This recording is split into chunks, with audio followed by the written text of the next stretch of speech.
શ્રીમદ ભગવદ્ ગીતા અધ્યાય પહેલો અર્જુન વિષાદ યોગ। રાજા ધૃતરાષ્ટ્રે સંજયને પૂછ્યું, હે સંજય, ધર્મક્ષેત્ર એવા કુરુક્ષેત્રમાં યુદ્ધ કરવા એકઠા થયેલા મારા અને પાંડુના પુત્રોએ યુદ્ધના કેવા વ્યૂહ ગોઠવ્યા? સંજયે ઉત્તર આપતા કહ્યું, પાંડવોના સૈન્યની વ્યૂહરચના જોઈને રાજા દુર્યોધને આચાર્ય દ્રોણ પાસે જઈને કહ્યું, હે ગુરુજી, પાંડવોના આ મોટા સૈન્યનો વ્યૂહ આપના બુદ્ધિમાન શિષ્ય અને દ્રુપદના પુત્ર ધૃષ્ટદ્યુમ્ને ગોઠવ્યો છે તે જુઓ।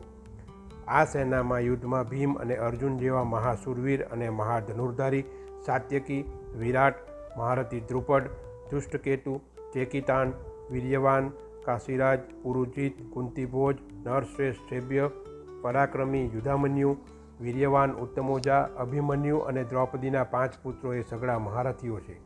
હે દ્વિજશ્રેષ્ઠ, હવે આપણી બાજુ મારી સેનામાં જે વિશિષ્ટ નાયકો છે તે આપને કહું છું તે સાંભળો। આપ ભીષ્મ પિતામહ, કર્ણ, યુદ્ધમાં જય મેળવનારા કૃપાચાર્ય, અશ્વત્થામા, વિકર્મ તથા ભૂરિશ્રવા અને બીજા પણ યુદ્ધ વિદ્યામાં ચતુર, નાના પ્રકારના શસ્ત્રો વડે લડનારા અને મારા માટે પ્રાણ આપનારા અનેક વીરો છે। ભીષ્મથી રક્ષાયેલું આપણું તે સૈન્ય અપરિમિત છે, જ્યારે ભીમ વડે રક્ષાયેલું તેમનું આ સૈન્ય પરિમિત છે।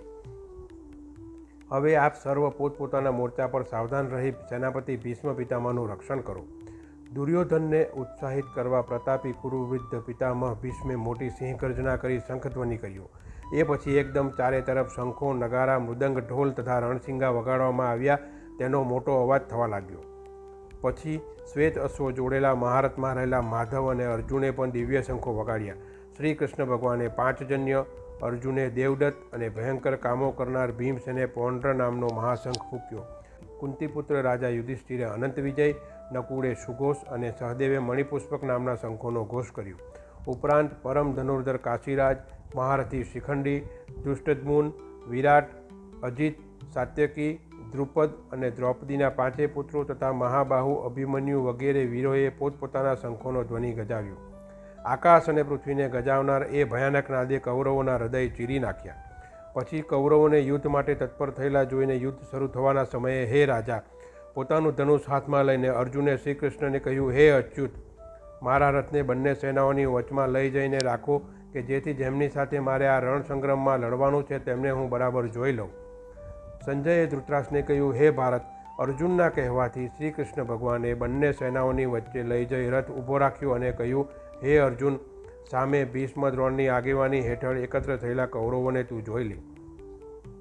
અર્જુને ચારે તરફ નજર ફેરવી તો બંને સૈન્યોમાં વડીલો, પિતામહો, આચાર્યો, મામા, ભાઈઓ, પુત્રો, પૌત્રો, મિત્રો, સસરા તથા અન્ય હિતેશીઓ જોવામાં આવ્યા। પોતાના સર્વ સ્વજનોને યુદ્ધ માટે તત્પર થયેલા જોઈ અર્જુનનું હૃદય દ્રવી ગયું અને ખેદ અને કરુણાથી ઉભરાતા અવાજે તે બોલ્યા, હે કૃષ્ણ, યુદ્ધ કરવાની ઈચ્છાવાળા આ સ્વજનોને સામસામે ઊભેલા જોઈ મારા ગાત્રો ગળી જાય છે, મોં સુકાય છે, શરીર ધ્રુજે છે અને રૂવાડા ખડા થઈ જાય છે। મારું ગાંડીવ ધનુષ હાથમાંથી સરી પડે છે, ચામડીમાં ઘા થઈ રહ્યા છે, ઊભા રહેવાની શક્તિ હણાઈ ગઈ છે અને જાણે મારું મન ભમી રહ્યું છે। વળી હે કેશવ, હું વિપરીત ચિહ્નો જોઉં છું। યુદ્ધમાં આ સ્વજનોને મારીને હું કશું કલ્યાણ જોતો નથી। હે કૃષ્ણ, સ્વજનોને મારીને મળતા વિજયને, રાજ્યને કે સુખોપભોગને હું ચાહતો નથી। હે ગોવિંદ, આવી રીતે રાજ્ય મેળવીને અમે શું કરીશું? અથવા તો સ્વજનોને સંહારીને મેળવેલા ભોગ કે જીવતોનો હેતુ પણ શો છે? જેઓ માટે અમારે રાજ્ય, ભોગો અને સુખ ઇષ્ટ છે તેઓ તો પ્રાણ અને ધનનો ત્યાગ કરી યુદ્ધ માટે ઊભા છે। આવા યુદ્ધાર્થીઓમાં આચાર્યો, વડીલો, પુત્રો, પિતામહો, મામા, સસરા, પૌત્રો, શાળા અને બીજા સંબંધીઓ છે।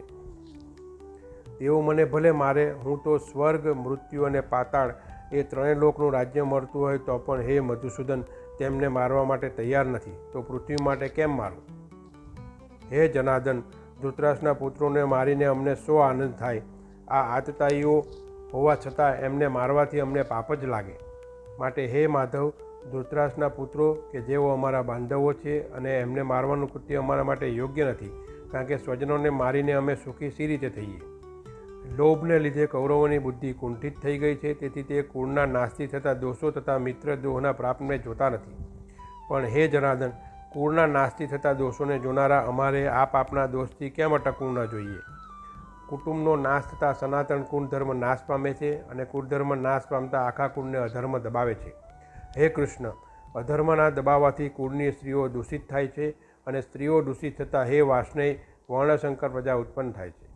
વર્ણશંકર પ્રજા કુળઘાતક તથા કુળને નરકમાં નાખનારી જ બને છે, કેમ કે પિંડ અને તર્પણ ક્રિયાઓ નાશ પામી હોવાથી તેઓના પિતૃઓ નરકમાં જ પડે છે.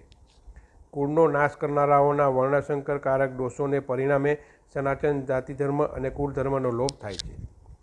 હે જનાર્દન, જે મનુષ્યોના કુળધર્મો નાશ પામ્યા હોય તેમનો અનિશ્ચિત સમય સુધી નરકમાં વાસ થાય છે એવું સાંભળવામાં આવે છે.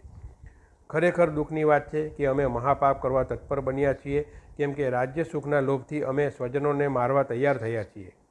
આના કરતાં તો શસ્ત્ર વિનાના અને સામનો નહીં કરનાર મને હથિયારધારી કૌરવો જો યુદ્ધ મેદાનમાં મારે તો મારું વધારે હિત થાય.